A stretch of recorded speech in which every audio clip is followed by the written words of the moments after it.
Hey guys! Alright, today's video is going to be about addition with positive and negative fraction. Make sure that you write down everything you see me write down. And I want to point out this little symbol to you. If you see this during the video, that means that this is something, if you are unsure of, or if you are having trouble with it, you should come to tutoring Tuesday, Thursday, 4 to 5 p.m. So look out for this symbol, and if that's a topic that you feel like you're struggling with, please come to tutoring. We would love to help. All right, your objective for today, I will be able to add positive and negative fractions and apply the process to real life. So let's review. Whenever we add fractions, we have to have a common denominator. They have to be the same. In order to do that, we have to find the least common denominator, which is the same thing as the least common multiple of the numbers in the denominators. So let's take 1/2 plus 1/3 as an example. 2 and 3 are not the same. So the least common multiple of 2 and 3 would be 6. So then we just write equivalent fractions. 2 times 3 is 6, so 1 times 3 is 3. 1/2 is 3 over 6.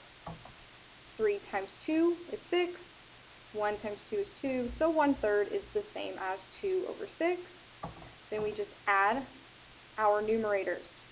3 plus 2 is 5, and our denominators stay the same. Remember, we only add the numerators. So let's review some integer rules. So if we're adding numbers with the same signs, such as a positive plus a positive, we just get a positive answer. 3 plus 7 equals 10. If we add a negative plus a negative, we're just going to add like normal, but the answer is negative. So a negative 3 plus a negative 7 equals a negative 10. Now let's say we're adding different signs. Whenever we're adding different signs, we just do normal subtraction.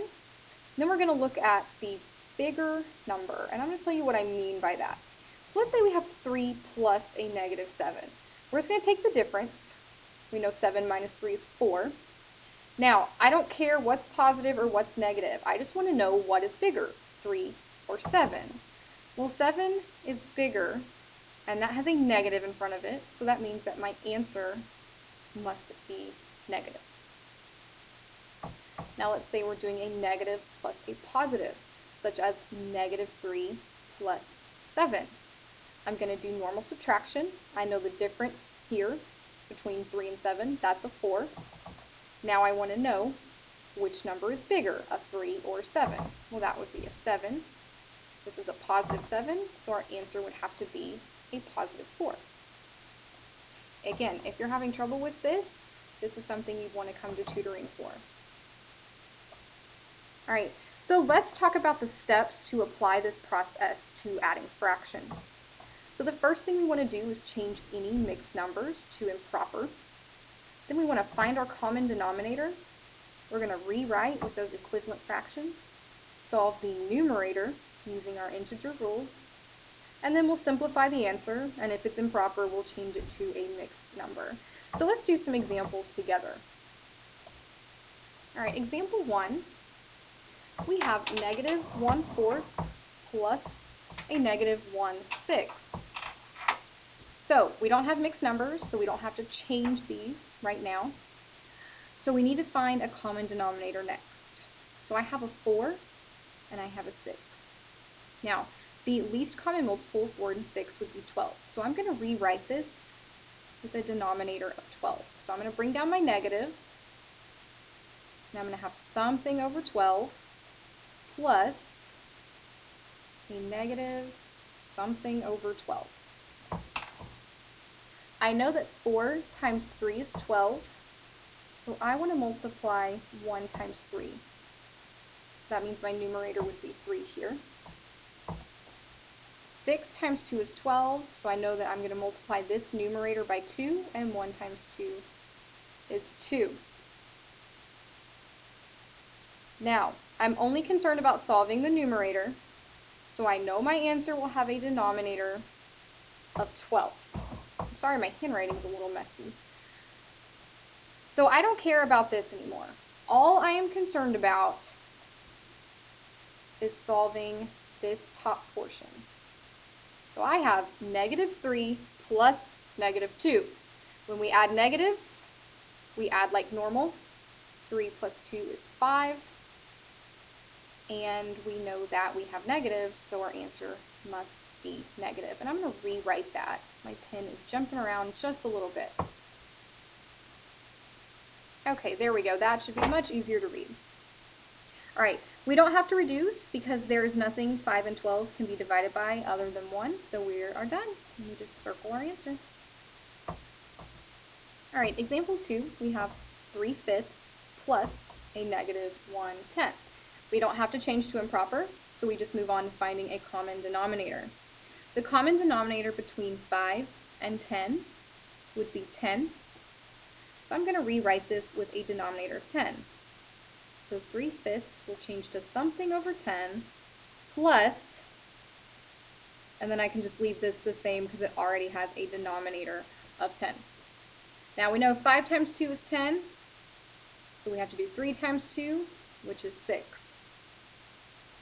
All right, now I want to solve the numerator. So that means the denominator stays the same. We know it's going to stay at 10.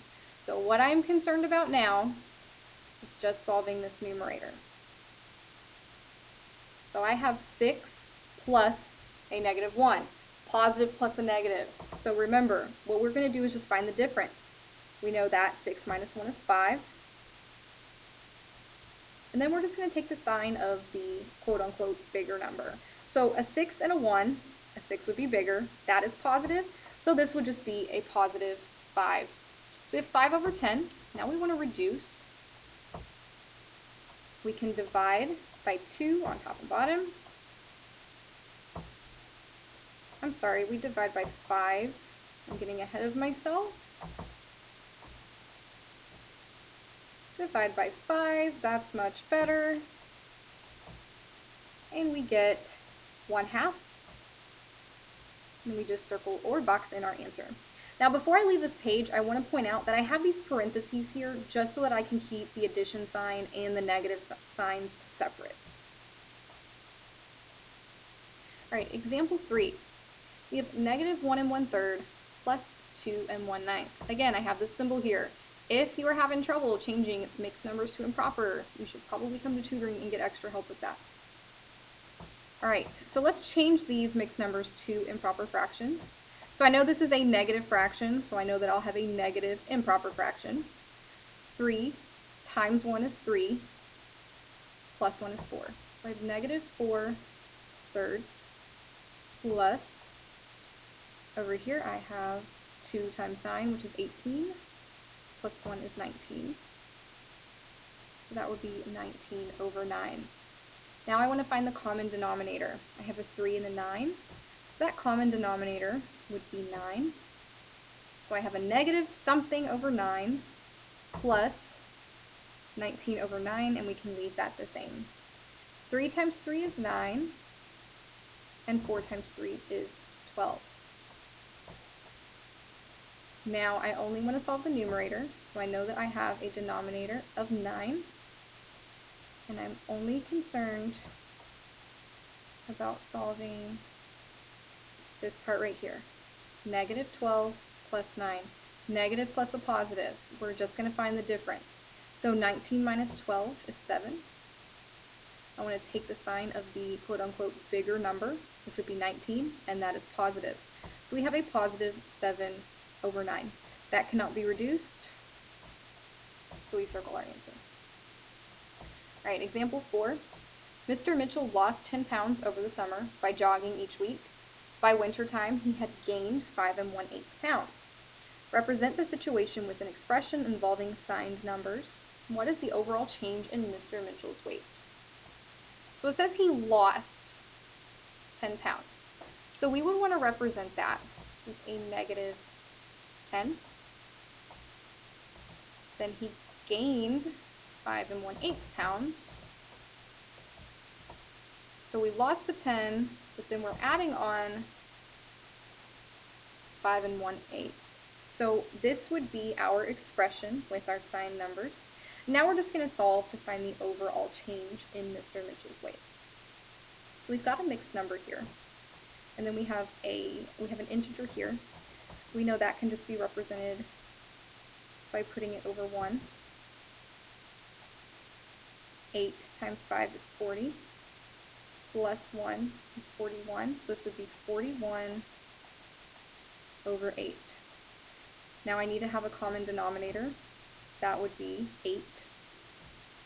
So I'm going to have negative something over 8 plus 41 over 8. 1 times 8 is 8, so I have to do 10 times 8 here. I have negative 80 over 8 plus 41 over 8. Now, I know my denominator stays the same. I am only concerned about negative 80 plus 41. Negative plus a positive, find the difference. That would be 39. Take the sign of the quote-unquote bigger number. That would be 80, and it has a negative in front of it. So we have a negative 39 over 8. This is improper, so we've got to change it to a mixed number. So what we do is we take numerator divided by denominator. We like to say top dog goes in the house. So when you're dividing, 39 goes in the house. Now, we have a negative improper here, so we know that our answer must be negative if we're changing it to a mixed number. So 8 goes into 39 4 times, which is 32. We get a remainder of 7. So that would be a negative 4 and 7/8. I'm going to rewrite that, make it a little prettier. Negative 4 and 7/8. But this is a word problem, so that means our answer should be in a complete sentence. And my sentence would say, Mr. Mitchell lost 4 and 7/8 pounds. Notice how I still used his name and I described the situation that we read about in the problem. So again, make sure every word problem you write your answer in a complete sentence. Alright, now it's time for you to try. We've got 3 problems here for you. Again, make sure your answer on number 3 is a complete sentence. Make sure you recorded any questions that you have on the left. Don't forget to write your summary in complete sentences when you are finished. Make sure you've recorded everything and bring your notes to class with you, and I will see you next class day.